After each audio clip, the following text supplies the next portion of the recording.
Bonjour à tous, bienvenue sur IQ Invest, la chaîne des investisseurs qualité et des entreprises de qualité. Et aujourd'hui on se retrouve pour parler des actions françaises du PEA et des erreurs que vous faites sur le PEA et que bon nombre d'investisseurs font sur le PEA. Et surtout, on est là pour parler d'un sujet qui personnellement m'énerve beaucoup puisque je vois beaucoup de personnes, que ce soit sur YouTube, sur Instagram, parler d'actions françaises qui sont de mauvaise qualité, voire qui sont complètement finies. Et je pense qu'il faut ramener un petit peu de vérité dans tout ça et qu'il faut ramener un petit peu de bon sens puisque je pense que ce type de contenu fait perdre du temps et de l'argent aux investisseurs et notamment aux investisseurs débutants. Et lors de cette vidéo, nous allons passer par 8 étapes. Premièrement, nous allons voir pourquoi les investisseurs français sont bloqués par le PEA, puis que la plupart des actions disponibles sur le PEA sont mauvaises. Nous allons voir 3 exemples de ce que j'appelle des DOB, donc des actions mauvaises. Nous allons voir que vous perdez de l'argent en investissant sur ce type d'action. Nous allons voir quelle est la bonne méthode. Nous allons voir ensuite des actions à oublier absolument. Nous allons voir quelles sont mes actions personnellement que j'achète pour mon PEA, que j'achète sur le PEA et surtout que je détiens en portefeuille. Et enfin, nous conclurons. Donc restez bien jusqu'à la fin de la vidéo pour découvrir quelles sont les actions que personnellement j'achète sur le PEA. Et comme d'habitude, avant de commencer la vidéo, le petit disclaimer, je vous rappelle que je ne suis pas un professionnel de la finance. Cette vidéo n'est donc pas un conseil en investissement. Vous êtes tous entièrement responsables de vos investissements et devez faire vos propres recherches avant d'acheter ou non une entreprise. Commençons donc effectivement par établir un fait, et je sais que je ne vais pas me faire des amis avec cette vidéo car je vais critiquer la stratégie de beaucoup d'investisseurs et je vais critiquer des actions françaises que beaucoup d'investisseurs détiennent en portefeuille et surtout beaucoup d'actions qui sont appréciées dans le milieu de l'investissement français et dans le PEA. Mais je pense que beaucoup de Français sont justement bloqués par ce PEA et sélectionnent des actions non pas par leur qualité ou leur performance, mais uniquement parce qu'elles sont éligibles au PEA. Et sans le PEA, ces actions n'auraient absolument aucun intérêt et vous ne les regarderiez même pas. Et surtout, je vois trop de youtubeurs finance, donc quand je dis youtubeurs, mais c'est aussi sur Instagram, qui parlent d'actions de mauvaise qualité pour le PEA, et ça m'énerve. J'en ai marre de voir passer des vidéos sur Worldline, Atos ou Orpea, ou encore Total, Sanofi, etc. On va voir toutes les actions que je déconseille ici dans cette vidéo, mais ça m'énerve, j'en ai marre. Et surtout de là ça, je pense que c'est dangereux puisque indirectement ça fait de la pub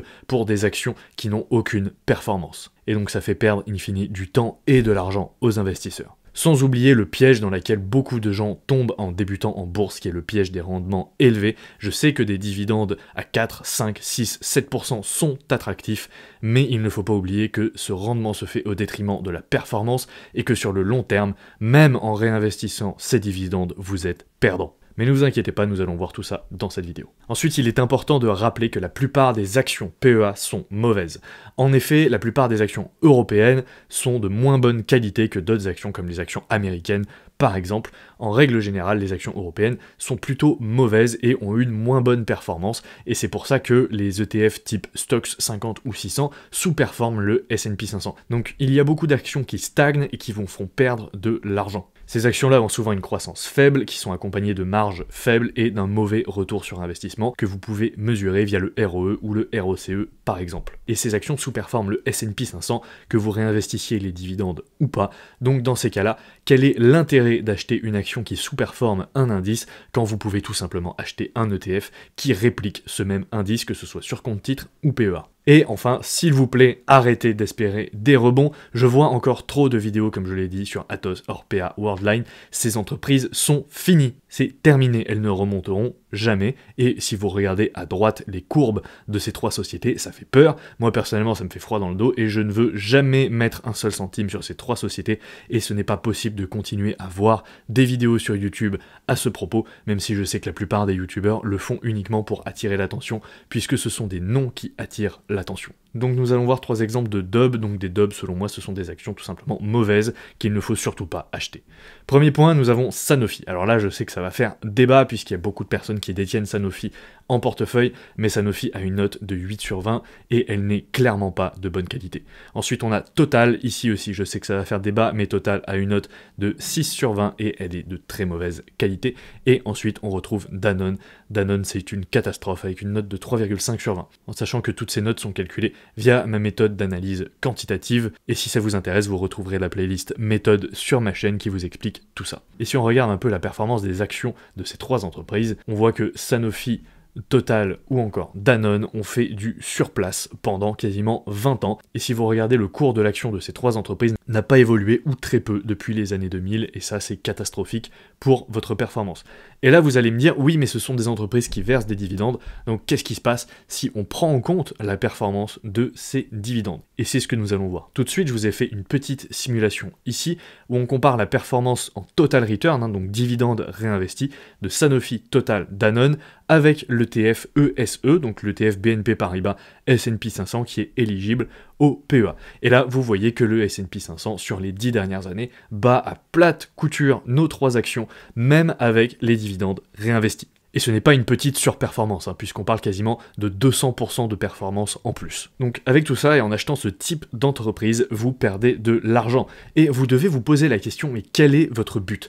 Pourquoi est-ce que vous investissez? Est-ce que c'est pour collectionner toutes les dubs du CAC 40 sur PEA et espérer faire des rebonds sur des actions qui sont finies, comme hors PEA? Ou est-ce que c'est pour faire la meilleure performance possible, pour battre le marché, créer votre retraite, votre indépendance financière, et surtout vous créer un patrimoine solide, avec une bonne croissance, et qui possiblement pourra vous rapporter des revenus passifs dans le futur? Donc quel est votre but? Et si votre but c'est de créer votre indépendance financière et de vous créer des revenus passifs et un patrimoine solide, dans ces cas-là, arrêtez d'acheter une action juste parce qu'elle est éligible au PEA, ça sera contre-productif.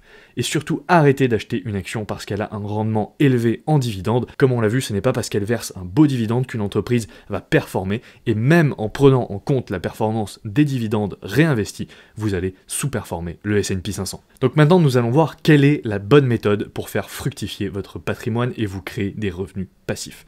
La bonne méthode, c'est d'acheter des actions de qualité ou alors d'acheter un ETF S&P 500 tout simplement, ou les deux. Vous pouvez tout à fait mixer les deux et faire un mix, acheter par exemple 50% d'S&P 500 et 50% d'actions européennes de qualité. Mais gardez en tête que vous devriez sélectionner une action d'abord parce qu'elle est de qualité, et si elle ne bat pas le S&P 500, alors dans ces cas-là, vous achetez le S&P 500 tout simplement. Que ce soit sur compte titre ou PEA, on a des ETF qui sont très bien, qui sont capitalisants et qui suivent le S&P 500. Si une action ensuite est éligible au PEA, c'est tant mieux, sinon vous la prenez sur le compte titre. Mais le PEA ne doit pas être un critère de sélection. Donc arrêtez de regarder d'abord le PEA et surtout arrêtez de regarder le rendement en dividende.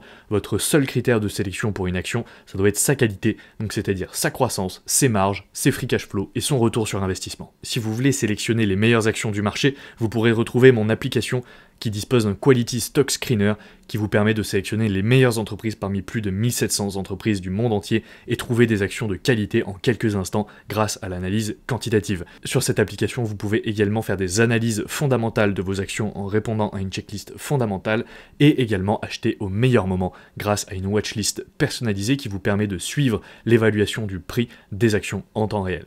Et tout ça est accessible à un prix tout à fait transparent de 14,99 € par mois et le tout sans engagement, vous pouvez résilier quand vous voulez. Et maintenant, nous avons vu trois actions, donc Sanofi, Total et Danone qu'il faut absolument éviter, et nous allons, pour nous faire plaisir, citer quelques autres actions qu'il faut selon moi oublier. Premier point, on peut citer Pernod Ricard avec 9 sur 20, ensuite Thales avec 7,5 sur 20, Publicis 7,5 sur 20, Michelin 6,5 sur 20, Amundi 6,5 sur 20, Accor 6,5 sur 20, Bolloré 6 sur 20, Engie 5 sur 20, Orange 5 sur 20, Sodexo 4,5 sur 20, Carrefour 3,5 sur 20, et on garde la meilleure pour la fin, Renault avec une note de 3 sur 20. Donc autant vous dire que si vous aviez mis votre retraite sur Renault, vous ne seriez pas plus avancé que la caisse des retraites française. Et maintenant, si on compare un peu la performance de toutes ces actions par rapport au S&P 500, on voit qu'on a des performances catastrophiques et que le S&P 500 bat l'intégralité de ces actions en performance, je précise toujours, en total return, donc c'est-à-dire en prenant en compte le réinvestissement des dividendes. Et donc là, encore une fois, selon moi, posez-vous la question. Si votre entreprise ne bat pas le S&P 500, vendez-la et achetez du S&P 500. Tout simplement, vous ferez bien mieux que la plupart des investisseurs. Et maintenant, quelles sont les actions que personnellement j'ai sélectionnées et j'achète sur mon PEA? Et pour ceux qui connaissent la chaîne, vous les connaissez, mais on retrouve bien évidemment Novo Nordisk avec 18,5 sur 20, Hermès 17,5 sur 20, ASML 16,5 sur 20, L'Oréal 13,5 sur 20, LVMH 13 sur 20, Dassault Systèmes 12,5 sur 20 et Deutsche Börse avec 12 sur 20. Et là, vous allez voir que la performance est complètement inversée puisque cette fois-ci, on bat largement le S&P 500 qui se retrouve tout en bas du graphique. Et vous voyez qu'en intégrant des critères de qualité, donc je rappelle, hein, la croissance, les free cash flow, le retour sur investissement et les marges, vous arrivez à trouver des entreprises qui performent très bien et qui battent à plat de couture le S&P 500. Et avant de conclure cette vidéo, je vous rappelle que vous retrouverez en description un lien pour trouver des codes et des liens de parrainage chez les meilleurs courtiers du marché pour ouvrir un PEA ou un compte titre si vous n'en avez pas déjà ou si vous voulez tout simplement ouvrir un nouveau compte titre. Et maintenant, pour conclure, n'oubliez pas qu'il ne faut pas acheter une entreprise parce qu'elle est éligible au PEA, et encore moins parce que vous en avez entendu parler sur YouTube ou sur Instagram dans un post du type « Les meilleures actions à dividendes pour le PEA ». N'achetez également pas une entreprise basée sur son rendement en dividende. Le rendement du dividende élevé est un piège. Et rappelez-vous toujours que si une entreprise sous-performe le S&P 500 sur le long terme, elle ne sert à rien. Dans ces cas-là, achetez un ETF. Mais si vous voulez faire du stock picking, dans ces cas-là, analysez les entreprises et sélectionnez des entreprises de qualité avec de bons fondamentaux qui surperforment le S&P 500. Et sinon, si vous n'avez pas le temps, achetez un ETF et vous ferez mieux avec un ETF S&P 500 que tous les collectionneurs de DOB sur le PEA. Merci à tous, merci à ceux qui sont restés jusqu'à la fin. Je sais que cette vidéo va faire polémique, je sais qu'il va y avoir des débats dans les commentaires, je serai ravi de répondre à tous vos commentaires, donc surtout si vous n'êtes pas d'accord avec moi, dites-le moi, dites-moi pourquoi et dites-moi vos arguments, je serai ravi d'en débattre avec vous. Je vous rappelle évidemment de laisser un pouce bleu si la vidéo vous a plu, de vous abonner à la chaîne si ce n'est pas déjà fait, de me suivre sur Instagram @iq-invest.fr et moi je vous dis à la prochaine pour une nouvelle vidéo. Ciao.